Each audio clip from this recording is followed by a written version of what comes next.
Alrighty guys, here we go. Unit 1, Video 3, completing the square. Write the following quadratic equations in vertex form. I accidentally wrote the standard form, and I did it again down here. So, oops. Anyway, that's my correction, just pointing that out to you guys. So here's the deal with this. From our first video, we learned about parent function graphing. Everything obeys the same rules of motion. Second video was to kind of compare the different worlds of quadratic equations. Quadratic is a fancy way to say power of 2. That's really it. But the thing is, if I have a function that is quadratic, I'm just going to make one up here like this. And I say, hey, I wonder what the vertex form of this is.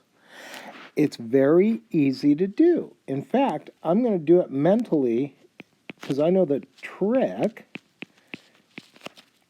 And I am going to say, what is that? I think it's -3 in my head. So, here's the dealio. This guy right here would be our standard form of a quadratic, ax squared plus bx plus c. This new dude down here would be our vertex form, because we can easily look at it and say, hey, I know what the vertex is. So here's the deal. Number one, this guy right here, x plus 2 squared, means x plus 2 times itself. If I do multiply that, that is foiling. That's that trick they taught us, that acronym for foiling. Firsts, outers, inners, lasts. So if I do first times first, I get that. Outer times outer, inner times inner, last times last. If I combine all that stuff, I get x squared plus 4x plus 4. Well, see, if I multiply this out right here, I get this, which is definitely not the same as this. They're not the same. But you know what? If I took this quantity right here and I subtracted 3 from that, it would be that. It would. So what I'm trying to prove to you is, if something's written in standard form, like this, ax squared plus bx plus c, we can convert it into vertex form. Now, here's another thing. I'm a big fan of knowing what they're talking about. So sometimes they call it vertex form. Some books will call this graphing form. You can figure they'd call it graphing form because you quickly can sketch its graph. Then the other thing they call it is HK form. Now, I have that in my notes from the last lesson, but there's a real quick trick to go from one form to the other form, and here's how we do it. We cut it in half, we square it, we subtract it. We cut it in half, we square it, we subtract it. This is one of those things that you do not have to do all this extra work just to figure out or to verify that one thing is the same as another. Here's how I did this real quickly. Here was my original. Now we're going to do a couple of these pretty fast so that you get the rhythm. Once you get the rhythm down, it's pretty fast. So what do? I pair these two pieces up in my mind mentally. I do not mess with the +1. I don't. What I do then is I take what is half of 4. Half of 4 is 2. So I cut it in half, I square it. See, if I write that as a quantity squared, then I'm going to generate what I showed you up above. But here's the shortcut. What's 2 squared? What is 2 squared? It's 4. I take that away. What's 1 minus 4? It's -3. And that is how I easily go from quadratic form, standard form like this, and I make it look like HK form like this. I went from this form to this. How?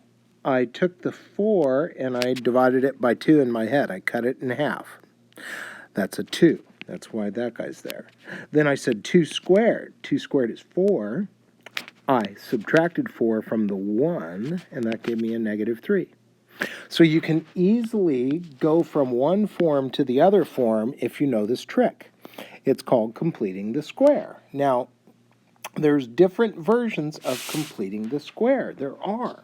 So let me show you this. X squared minus 6x, I don't know, what about plus 4? Something like that. Okay? Let's cut it in half. What's half of 6? 3. Whatever sign was there, I'm going to use it. What is negative 3 squared? What is negative 3 times itself? It is positive 9. Take away 9.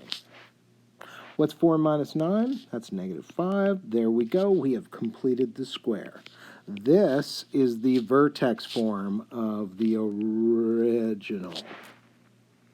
Now, I told you guys before that I'll give you practice problems. I will. And then I will provide you with an answer key for those practice problems. There's an answer key. So every time you do practice for me, check your work. Make sure you're getting things correct. One more time, let me just, y equals, and I could have used f of x, I could have used g of x, I could have used function notation, but you know what? We're going to do a whole mess of that stuff soon. So here we go. Y equals x squared plus 12x minus 10. That is standard form. Ax squared plus bx minus c there, or plus c, the c is negative. But let's convert it. Cut it in half. What's half of 12? It's 6.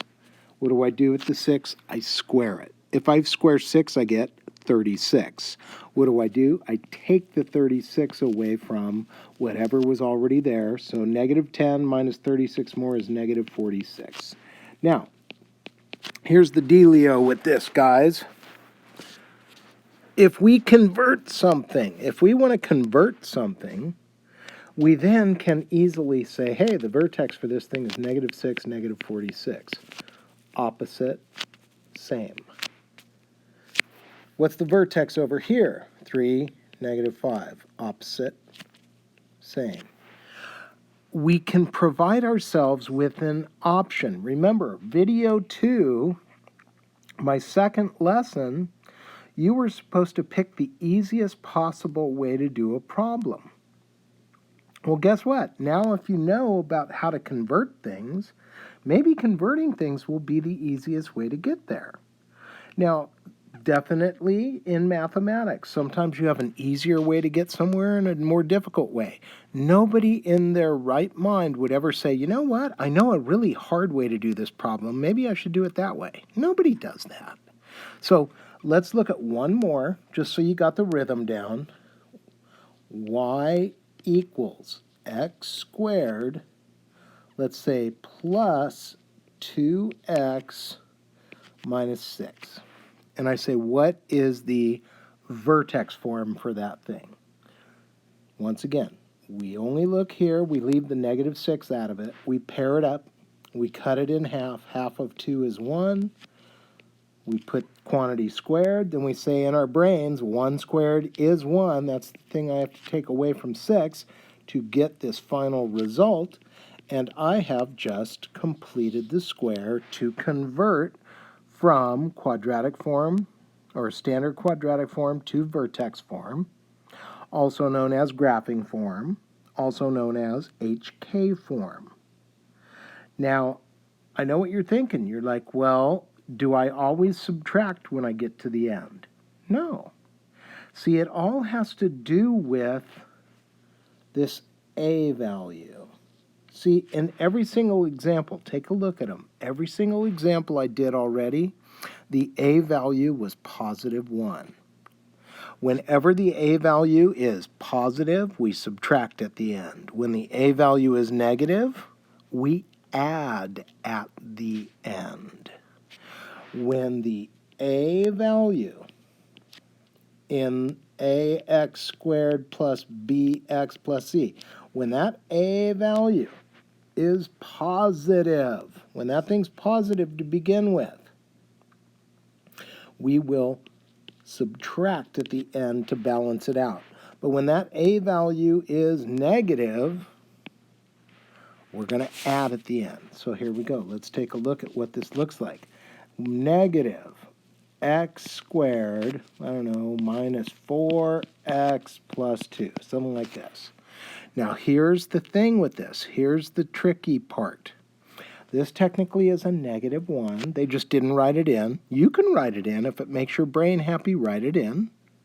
You pair these two guys up. You do not mess with this guy. No matter what, you leave this guy out of it. Now, before I can cut it in half, here's what I do. I treat that negative, I treat the negative sign, the negative 1, like a GCF. And what do we do with greatest common factors? We factor them out. So what I'm going to do, remember, I'm just pairing these guys up. I'm ignoring the 2. I say, here's how I'm going to do this. Y equals, I take the negative 1 out. Then I have this, x squared, because all I did is take out the negative, plus 4x, close the parenthesis, plus 2. I still leave the plus 2 over there. Now, pretend that negative 1's not there for a second, and we go to our cut it in half, square it, that would give me a 4, but wait, there's more. 4 times negative 1 is negative 4, so the opposite of negative 4 is add. When there is a negative on the a value, when there is a negative on the a value, how does it change our pattern? It creates a middle step. I call these two-steppers because I had to do this part to get to this part. All of these other problems I've done are what I call one-steppers. But when there's a negative out in front, you take it out first. That's what you do. You'll notice I didn't write this as a quantity squared yet. I had to go to the next step. Then I did that. But what does it do for me? It creates an addition at the end to balance things out. Now, if you do not believe that what I am showing you is valid, you're like, I don't see it. That's crazy. Guess what? I could take x plus 2. I could square it. I would get x squared plus 4x plus 4. Then I'd have to multiply it by negative 1, which would mean all of this goop gets hit by negative 1. So I'd get negative x squared minus 4x minus 4. I'd have to add a 6 to that. I would. And do you see that that is the exact same thing as that? I'm not lying. I'm not Tiger either. I know, hilarious. There's the answer key for what you're about to do, but you'll notice. See these guys right here in the answer key? Whoops, stop right about there. Bam. Those don't have any numbers out in front. But then number 7 does, number 8 does, number 9 does. Then I got negative 1s out in front. Okay, ooh, here I didn't even write the negative 1. I just wrote negative. And that's okay. You can do that. These guys have 2s out front, all right? Now, I feel like I have totally messed this up, so I'm just going to take all that marking away. But what I'm trying to say with that is anytime you don't see something in front like this one or this one, those are ones you can do in one step. Those are one-steppers. Those are the easiest ones to do. And guess what? When they're easy, you try to do the easiest method you can. Sometimes you convert something to this format, but look at this one. Number 12 looks horrible. It doesn't look easier to deal with. It looks worse than the original. Let's look at the original. I don't know what 12 looked like, but yeah, look, 12 didn't look that horrible to begin with. But when you convert it, ow. So the thing is sometimes you'll want to convert, sometimes you won't want to convert. but you let the problem dictate what will make it easiest for you. Okay? So let me get rid of all these marks here. Okay. Now, you will notice the ones with numbers out in front. Well, they're similar to the negative problems. Let me show you one here. I'm going to make one up that looks like this. This is going to be an easy one. I'm doing this on purpose to make it easy. And I'm going to put a +5 here to make it even easier. And then let's see what happens. Hey, this A value is not a 1. It's a 2. So I do the same type of trick. I just pair these two guys up, pair them up, and I say, what's the GCF? The GCF is 2. So this is going to be a two-step process. I'm going to pull the 2 out. I'm going to get x squared minus 6x. I'm going to leave the 5 way on the outside. I don't mess with the 5. Then I am going to say, let's cut it in half. Let's write it like a squared. And then I would say, what's negative 3 squared? That's 9. But I don't get to stop there. 9 times 2 is 18. I take away the 18. Why do I take it away and not add it? Because the 2 is positive. If the A value is positive, you subtract at the end. If the A value is negative, you add at the end. That's the way it works. That's the rhythm. That's the trick.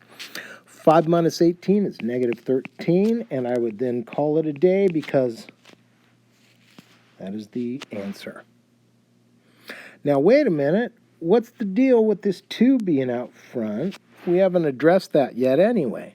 Well, that guy's an amplifier. It will double everything. It will double everything I plug in for that. So what that does is it just does what it did in Algebra 1. Do you guys remember? That would just make your graph skinnier. It would make your graph steeper. That is an amplifying value. In fact, if it amplifies it, usually in math they use the letter A. This is why they call this HK form. Now, I'm not going to make you memorize that, but that's the formula that represents vertex form. Look, there's the amplifier. If there happens to be one, in this case it's a 2. Sometimes your amplifier is 1. Sometimes your amplifier is -1. Heck, your amplifier could be 1/7 if it wanted to be. But then that's the opposite, same concept. That's the vertex concept. So for my last example, what's my vertex? It would be 3, -13.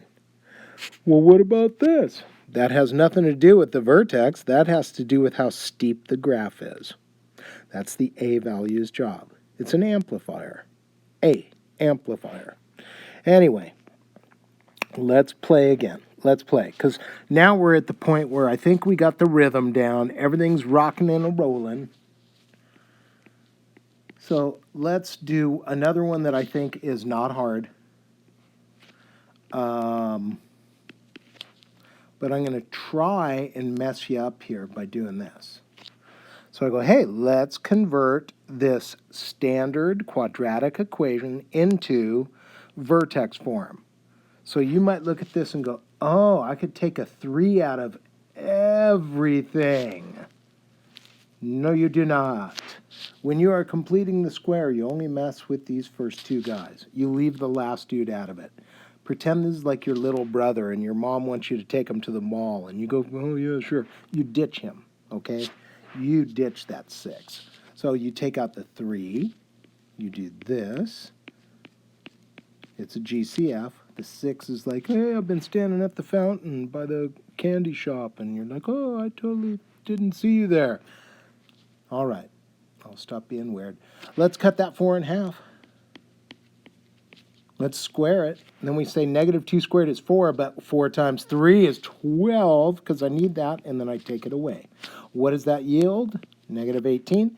This guy is done. That guy right there has been converted into graphing form.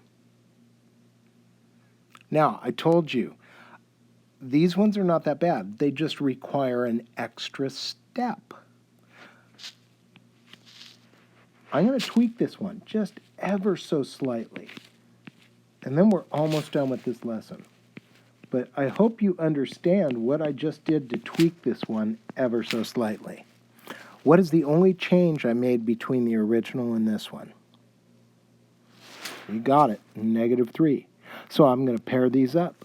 I'm going to take out the negative and the 3. That means this guy's going to change sign and this guy's going to change sign. Don't make a sign error. Never touch the 6. Leave it alone. Now, half of 4 is 2. 2 squared is 4. 4 times a -3 would be a -12, so we add 12 to balance it out. We complete the square by doing that. So like I said at the beginning, if the a value is negative, we're going to add at the end. If the a value is positive, we're going to subtract at the end. It's true, always, always, always. Now, every single problem I've done for you guys has been what I consider medium or easy. The only ones that get hard are like number 14. 14 is kind of a jerk. And here's why 14 is a jerk. It's the same reason that, let's see, here we go. 14's a jerk, number 12's a jerk, number 13, number 15 is kind of a jerk. Why are they jerks? Let's find out. It's not because I have to pull something out to make it work, but that is part of it. Let's try something, I don't know, I'm going to make it up with a 3. What the heck? 3x squared minus 15x plus 1. Let's make a nice tiny number. So see that guy right there? Number 1. When I convert this, am I going to add or am I going to subtract at the end? I'm going to subtract at the end because my a value is positive. My a value is greater than 0. It's positive. So I go, hey, I still have to take it out.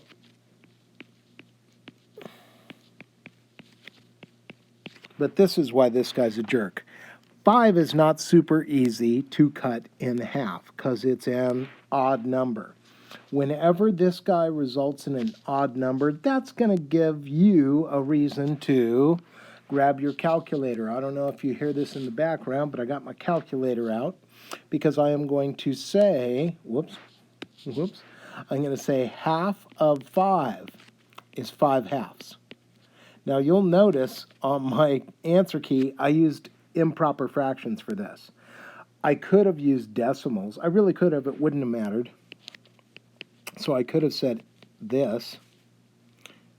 But when I was doing the answer key for this, I did not have a calculator on me at the time. So I just do fractions in my head a lot faster than decimals. So anyway, long story short, I'm going to say if you use decimal, chances are you're probably going to use decimal because you'll have a calculator on you. So if I take out the 3, then I cut it in. So I go 2.5 squared. 2.5 squared is 6.25. 6.25 times 3, because I have to multiply it by that number. That gives me 18.75. I am going to take away that 18.75. I am. 1 minus that would be negative 17.75. So if I'm working in decimal, I get this answer. If I was working in fraction, I would have got this answer. They're both nice. Me gusta. Whoops, let's put a 3 there, make it legit. So, anyway, long story short, why do I have fraction answers there? I just told you, because I didn't have a calculator with me and I was just doing them easier in my head than decimals. But I don't care. You give me decimal answers. Now, last 2 questions on this practice sheet that goes along with this lesson. The last 2 say, for problems 16 and 17, write each in vertex form. State the vertex, y-intercept, and x-intercepts. So once again, I want you to take the lesson from video 2 and extend it in your mind. Why would I want you to convert something? Well, take a look at 16 and 17. These are what I consider not difficult to convert. So maybe by converting it, I can save myself some time when I'm looking for y-intercepts or x-intercepts also. See, take a look at the answer key. What I want you to notice here, something about this vertex. Look at that answer. See this vertex? Look at that answer. There's some kind of thing going on there. There is. And in math, whenever you notice a pattern, that's a good thing. So, Unit 1, Video 3, you're looking at it, has 17 questions for you to practice. And what you're doing is converting from one form to the other. Here's the answer key for them. Whoa, I don't know why it did that. And here's the original questions. So by this time, I'm hoping you get a rhythm. You watch a video, you learn the information, you write down what's going to help you remember stuff the most. You do the assignment, and if you've looked, never do more than 2 pages just because this is a nightmare to grade online. You take a picture of it. Now, hey, you could take a picture of it with your iPhone and then, attach the file. You upload it to the Canvas where it says attach your file here or submit your assignment. Please use the large setting. Not the small, not the medium, not the actual size. You don't have to give me this mega huge homework. You don't get bigger points for bigger pictures. But the large setting, let's see how that goes. I think that's going to be good for my old man eyes. When you're as old as me, your eyes will start to be a problem. Anyway. Let's move on. We'll go video 4 next, and I hope you're keeping up and everything's hunky-dory. Alrighty, guys. Bye-bye.